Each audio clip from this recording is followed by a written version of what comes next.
America ने Russia पर attack किया तो क्या ये वॉर एक न्यूक्लियर वॉर बन जाएगी? ये शायद आज तक का हमारा सबसे स्कैरी वीडियो होगा, क्योंकि ये कोई फिक्शन नहीं, ये एक रियलिटी जो हमारे दुनिया का फ्यूचर हो सकती है। एक न्यूक्लियर बॉम्ब की एग्जैक्ट पावर क्या होती है? अगर आपके शहर में एक न्यूक गिरता है तो क्या होगा? एक न्यूक्लियर वॉर के बाद दुनिया कैसे होगी? चलिए आज के इस वीडियो में एक डार्क फ्यूचर के बारे में सोचते हैं कि एक न्यूक्लियर वॉर का हम सब पर क्या इम्पैक्ट हो सकता है।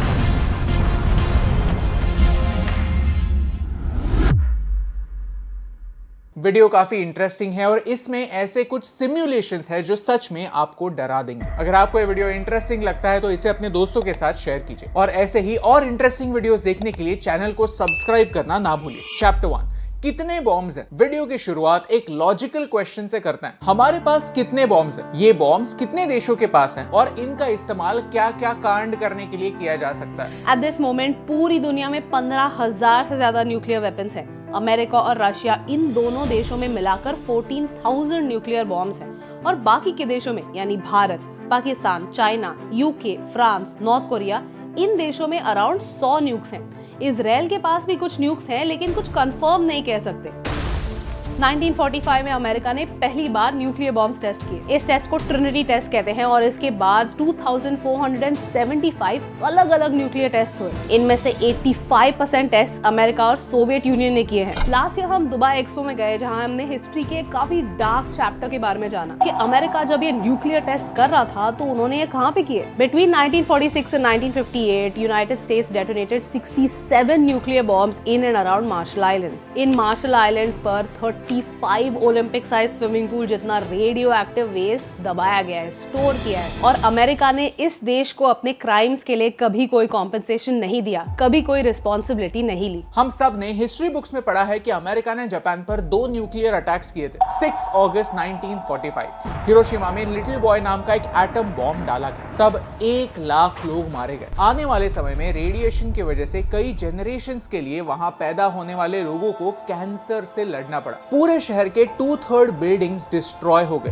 And do you know the dangerous part? उस बॉम्ब में होने वाला सिर्फ 1.3% यूरेनियम यूटिलाइज हुआ। सिर्फ उसमें ही न्यूक्लियर रिएक्शन हुआ और बाकी सारा फेल हो गया। सोचिए अगर सारा यूरेनियम यूटिलाइज हो जाता तो कितना ज्यादा नुकसान हो सकता था। लेकिन तब में और अब में एक बहुत बड़ा डिफरेंस है। तब बस अमेरिका के पास न्यूक्लियर वेपन्स थे, आज ऐसे 9 देश हैं जिनके पास न्यूक्स है और इन देशों की एक दूसरे के साथ बिल्कुल नहीं बनती। यानी एक देश ने एक बार न्यूक्लियर अटैक करने से कहानी खत्म नहीं होगी, ये बस डिस्ट्रक्शन की शुरुआत होगी। चैप्टर 2, न्यूक गिरने पर होता क्या? आज तक एक वॉर में सिर्फ 2 बार न्यूक्लियर बॉम्ब्स यूज हुए हैं। लिटिल बॉय 15 किलोटन का बॉम्ब था, सिर्फ 15 किलोटन का, जिसने एक पूरे शहर को फ्लैट कर दिया।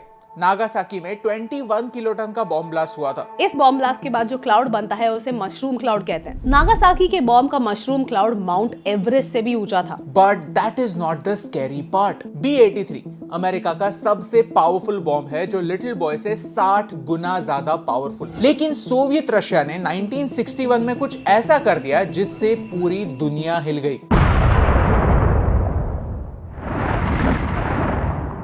त्सार बॉम्बा आज तक का सबसे पावरफुल बॉम्ब है जिसकी पावर थी 50 मेगाटन्स।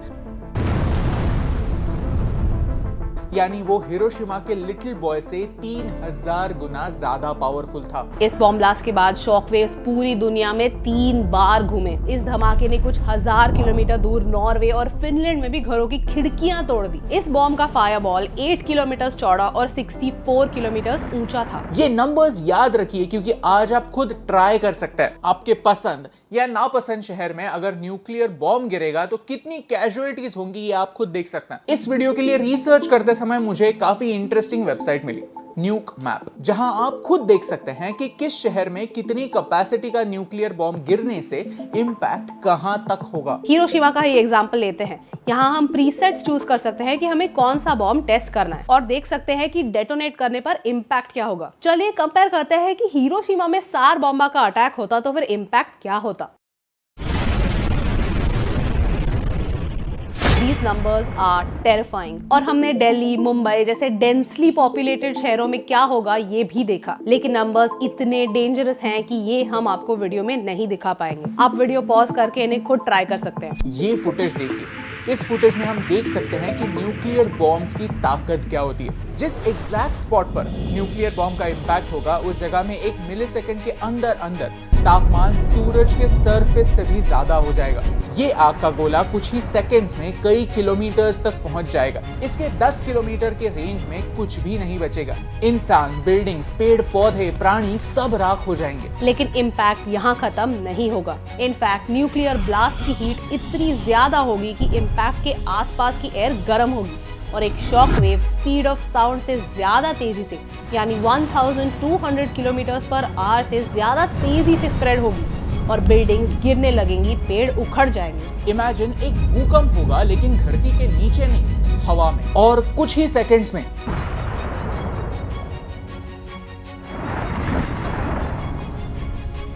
न्यूक्लियर ब्लास्ट के बाद न्यूक्लियर फॉल आउट और रेडिएशन अगले कुछ महीनों के लिए लोगों की जानें लेगा। न्यूक्लियर रेडिएशन पानी में मिक्स होगा और हमारे पीने के पानी को अगले कई सालों के लिए डिस्ट्रॉय कर देगा। एग्रीकल्चर इम्पॉसिबल हो जाएगा। इंसानों के साथ साथ हमारे प्राणियों में भी जेनेटिक म्यूटेशंस होंगे, उन्हें कैंसर होगा। न्यूक्लियर बॉम्ब जिस भी देश पर यूज होगा उस देश का फ्यूचर काफी डार्क होगा। चैप्टर 3। लेकिन बाकी देशों का क्या? एक न्यूक्लियर वॉर में सबसे बड़ा डिफरेंस यही होगा कि वॉर सिर्फ बॉर्डरिंग एरियाज में लिमिटेड नहीं होगी, ये आपके और मेरे घर तक पहुंचेगी। एक न्यूक्लियर वॉर के इफेक्ट्स 5 स्टेप्स में स्टडी किए जा सकते हैं। पहला स्टेप होता है इमीडिएट डिस्ट्रक्शन, यानी शहरों का डिस्ट्रक्शन और लोगों की मौत। सेकेंड स्टेप है फॉल आउट। न्यूक्लियर मलबे से और डस्ट से हमारी सॉइल, वाटर और एयर पोल्यूट होगी और हम खाना ग्रो नहीं कर पाएंगे। थर्ड स्टेप है long term impact on health, जिससे लोगों में कैंसर और जेनेटिक म्यूटेशन होगा। फोर्थ स्टेप है एनवायरमेंटल डैमेज। इंसानों की तरह नेचर पर भी इसका इम्पैक्ट होगा, इकोसिस्टम्स डिस्ट्रॉय हो जाएंगे। फिफ्थ स्टेप है सोसाइटी का कोलैप्स, यानी एज अ सोसाइटी फंक्शन करना डिफिकल्ट होगा। हर जगह केओस ही केओस होगा। एक न्यूक्लियर वॉर की खासियत यही है कि उसका इम्पैक्ट सिर्फ टारगेट देश पर नहीं बाकी के देशों पर भी होगा। जिस दिशा में विंड्स है उस दिशा में radio active fall out travel करेगा। कई नदियां एक से ज्यादा देशों में बहती हैं। उन नदियों में से ये रेडिएशन पीने के पानी के साथ साथ हमारे समंदर में जाएगा, ओशन लाइफ बर्बाद कर देगा। ये मछलियां खाने वाले लोगों पर भी उसका इम्पैक्ट होगा, यानी एक इंटरकनेक्टेड दुनिया में हमारे खाने और पानी के थ्रू ये रेडिएशन हम तक पहुंचेगा। सबसे डेंजरस बात ये है कि आज की दुनिया में एक बार न्यूक्लियर अटैक होने से कहानी खत्म नहीं होगी। ये एक चेन रिएक्शन स्टार्ट करेगा जहां हर एक न्यूक्लियर देश अपने एनिमी देश पर अटैक करना स्टार्ट करेगा। इतने बड़े एक्सप्लोजन के बाद न्यूक्लियर स्मोक हमारे आसमान को कवर कर देगा और जैसे एक वोल्केनिक इरप्शन में ऐश की वजह से स्काई ढक जाता है, वैसे ही यहाँ धुआं सनलाइट को ब्लॉक करने लगेगा, यानी सूरज की धूप धरती पर कम मात्रा में आएगी। इससे धरती पर एक कूलिंग इफेक्ट होगा। साइंटिस्ट मानते हैं कि इससे हमारा तापमान 10 डिग्री से घट जाएगा। इसे न्यूक्लियर विंटर कहते हैं। इससे होगा ये कि बहुत सारे समंदर में आइस बढ़ जाएगा और ट्रेड करना अगले कई सालों के लिए इम्पॉसिबल हो जाएगा। जिन देशों पर अटैक हुआ है उन देशों को मदद करना भी दूसरे देशों के लिए मुश्किल होगा। न्यूक्लियर विंटर की वजह से जो देश बच गए हैं उनको भी अकाल,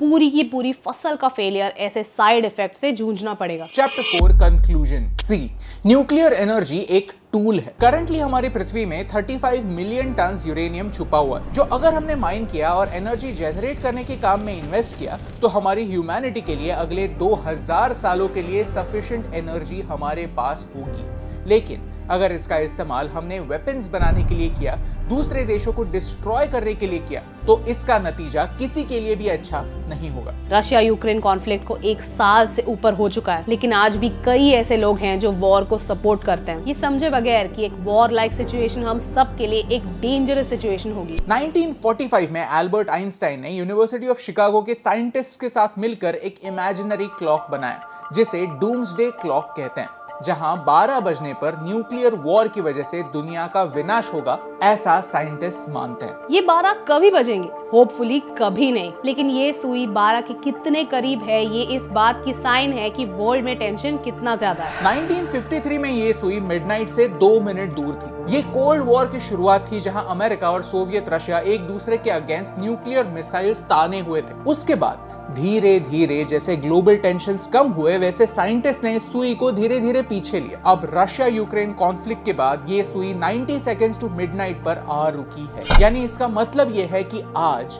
एक न्यूक्लियर वॉर के टेंशंस उस समय से भी ज्यादा है जब कोल्ड वॉर अपने पीक पर थी। We are closer to the end than we have ever been, and that is really scary. अगर आपको इस वीडियो से वैल्यू मिली, कुछ नया सीखने मिला, तो इसे अपने दोस्तों के साथ शेयर कीजिए, क्योंकि एक न्यूक्लियर वॉर इस दुनिया का दी एंड होगा। इसका इम्पैक्ट उन देशों पर भी होगा जो इस वॉर से कोसों दूर है, और यही इंपॉर्टेंट बात, आप तक पहुंचाने से मुझे फर्क पड़ेगा।